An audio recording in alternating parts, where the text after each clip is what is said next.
بسم اللہ الرحمن الرحیم یا ایہا الذین آمنوا اتقوا اللہ ولتنظر نفس ما قدمت لغد واتقوا اللہ ان اللہ خبیر بما تعملون۔ اے ایمان والو، اللہ سے ڈرتے رہو اور ہر شخص کو دیکھنا چاہیے کہ اس نے کل یعنی آخرت کے لیے کیا سامان بھیجا ہے، اور ہم پھر کہتے ہیں کہ اللہ سے ڈرتے رہو، بے شک اللہ تمہارے سب اعمال سے خبردار ہے۔ بسم اللہ الرحمن الرحیم، الحمد للہ رب العالمین، والصلاة والسلام على اشرف الانبیاء والمرسلین وعلى آلہ واصحابہ اجمعین ومن تبعہم بإحسان الى یوم الدین۔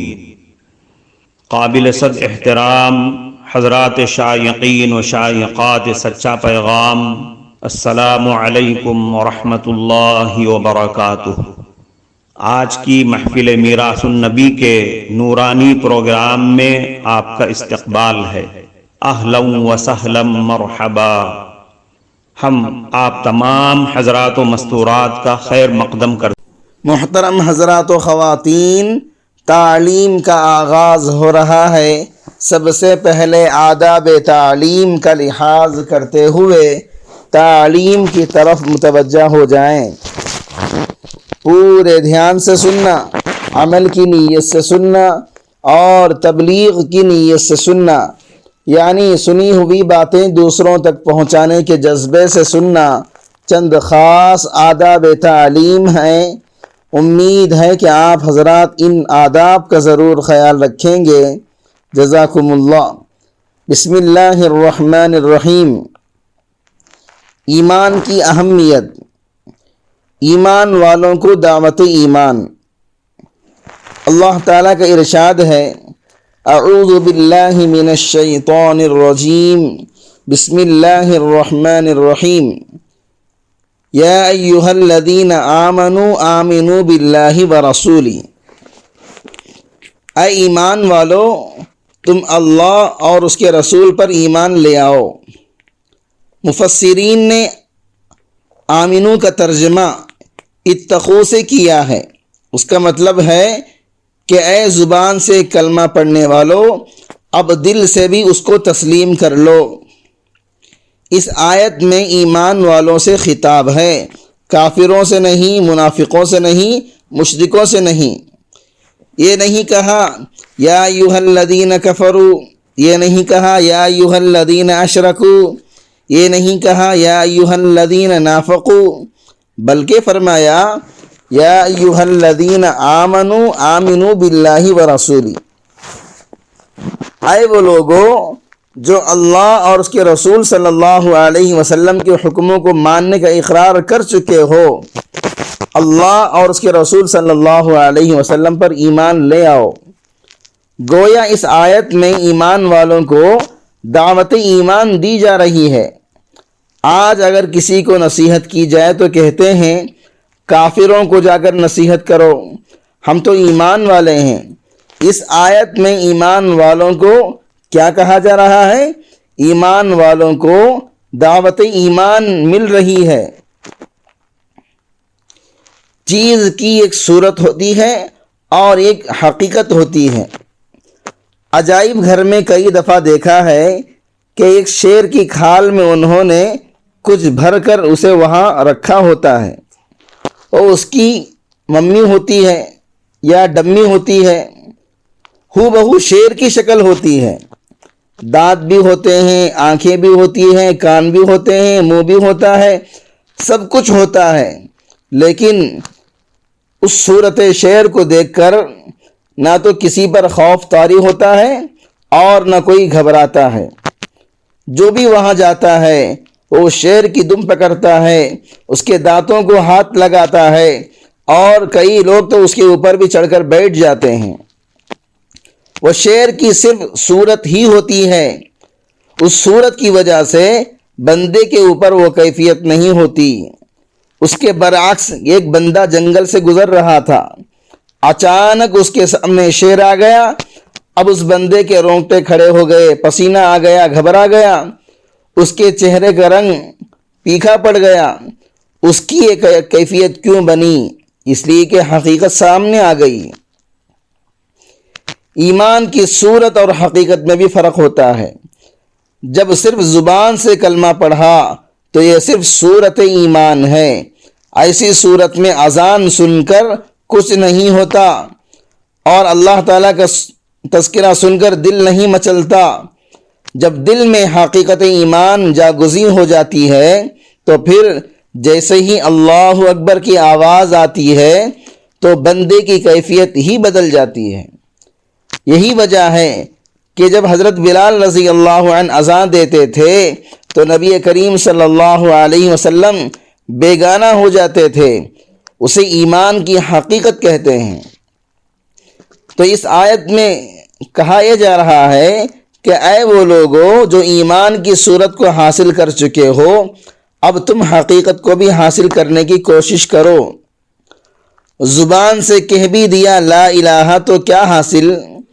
زبان سے کہہ بھی دیا لا الہ تو کیا حاصل؟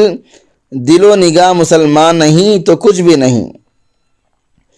ایمان کی اصطلاحی تعریف۔ نبی صلی اللہ علیہ وسلم اللہ رب العزت کی طرف سے جو شریعت لے کر آئے اس کو سچ سمجھ کر تسلیم کر لینا ایمان کہلاتا ہے۔ علماء نے ایمان کی ایک اصطلاحی تعریف بھی بیان کی۔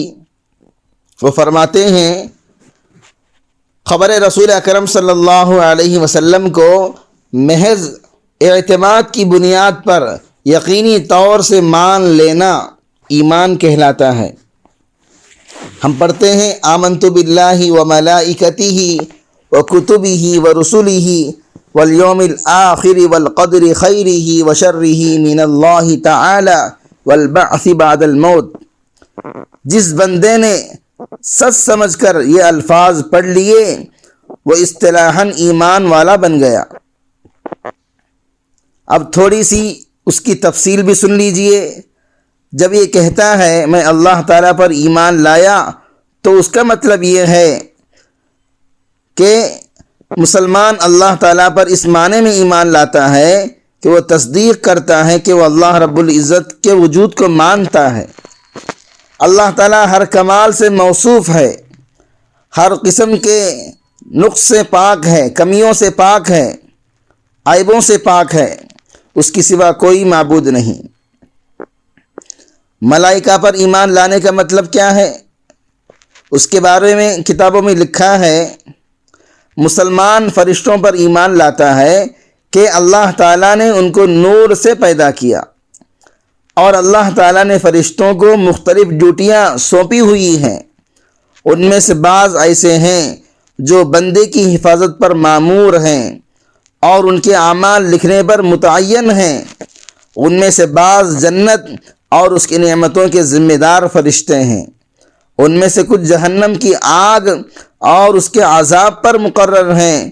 ان میں سے بعض ایسے ہیں جو دن رات اللہ تعالیٰ کی تسبیح بیان کرتے ہیں، اس میں سستی نہیں کرتے۔ اللہ تعالیٰ نے ان میں درجات بنا دیے ہیں۔ ان میں سے مقرب ملائکہ بھی ہیں جیسے جبریل، میکائیل، اسرافیل اور ان کے علاوہ اسرائیل۔ محترم ناظرین کرام، اس دینی اور ایمانی بیان کو سننے کے دوران ہی اس کو لائک کر دیجئے اور شیئر بھی کر دیجئے تاکہ دوسرے بھی اس سے فائدہ اٹھا سکیں۔ اللہ آپ کو جزائے خیر عطا فرمائے۔ کتب سماوی پر ایمان لانا۔ ہم کتابوں پر بھی ایمان لاتے ہیں۔ انبیاء کرام پر جتنی بھی کتابیں نازل ہوئیں یا صحائف نازل ہوئے ہم سب کو مانتے ہیں۔ ان میں سے 4 کتابیں ہیں، تورات، زبور، انجیل اور قرآن کریم۔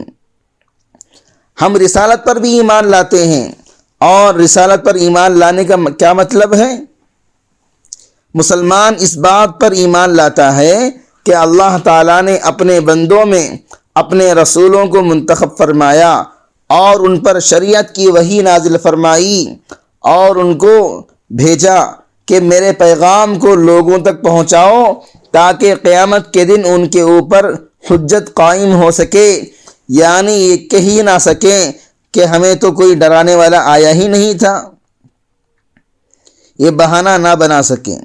اس لیے اللہ رب العزت نے اپنے انبیاء کو بھیجا اور ان کو بھیجا نشانی اور ہدایت دے کر، معجزات کے ذریعے ان کی تائید فرمائی تاکہ لوگوں کو گمراہیوں سے نکال کر روشنی کی طرف لے آئیں۔ پھر مومن قیامت کے دن پر ایمان لے آتا ہے، مسلمان ایمان لاتا ہے کہ اس دنیا کا ایک آخری دن ہے جب اس دنیا کو ختم کر دیا جائے گا، اور وہ ایسا دن ہوگا جس کے بعد کوئی اور دن نہیں ہوگا، پھر آخرت میں دوسری زندگی شروع ہو جائے گی، پھر اللہ تعالیٰ تمام مخلوق کو زندہ کر کے کھڑا کر دیں گے، سب کو میدان حشر میں جمع کر دیں گے تاکہ ان کا حساب کر سکیں، پھر اللہ تعالیٰ نیک لوگوں کو جنت کی نعمتیں عطا کریں گے اور فاسق اور فاجر کو جہنم کا عذاب دے دیں گے۔ اور قیامت سے پہلے اس کی کچھ علامات اور نشانیاں بھی ہوں گی، مثلا دجال کا خروج، یاجوج ماجوج کا خروج، اور حضرت عیسیٰ علیہ السلام کا نازل ہونا، دابۃ الارض کا نکلنا، سورج کا مغرب سے نکلنا، اس کے علاوہ بھی کئی نشانیاں ہوں گی۔ پھر پہلی مرتبہ سور پھونک کر سب کو نیست و نابود کر دیا جائے گا، دوسری مرتبہ سور پھونک کر سب کو رب العالمین کے سامنے کھڑا کرنے کے لیے دوبارہ زندہ کر دیا جائے گا۔ پھر نامہ اعمال دیے جائیں گے، کچھ کو دائیں ہاتھ میں اور کچھ کو بائیں ہاتھ میں، اور میزان قائم کر دیا جائے گا، حساب و کتاب شروع ہوگا اور پل صراط قائم کیا جائے گا، اور موقف اعظم یعنی نبی صلی اللہ علیہ وسلم جنت والوں کو جنت میں اور جہنم والوں کو جہنم میں بھیج کر اس قیامت کے دن کا اختتام کر دیں گے۔ تقدیر پر ایمان لانا، پھر ہم اس کے بعد اللہ کی بنائی ہوئی تقدیر پر ایمان لاتے ہیں، پھر ہم خبر پر ایمان لاتے ہیں، والبعث بعد الموت، مرنے کے بعد دوبارہ اٹھائے جانے پر ایمان لاتے ہیں۔ مسلمان قبر کی نعمتوں اور عذاب پر ایمان لاتا ہے، اور اس میں فرشتوں منکر نکیر کے سوال ہونے پر بھی ایمان لاتا ہے کہ وہ حق اور سچ ہے۔ کفارہ مجلس کی دعا پڑھ لیجئے۔ سبحانک اللہم و بحمدک، اشہد ان لا الہ الا انت، استغفرک و اتوب الیک۔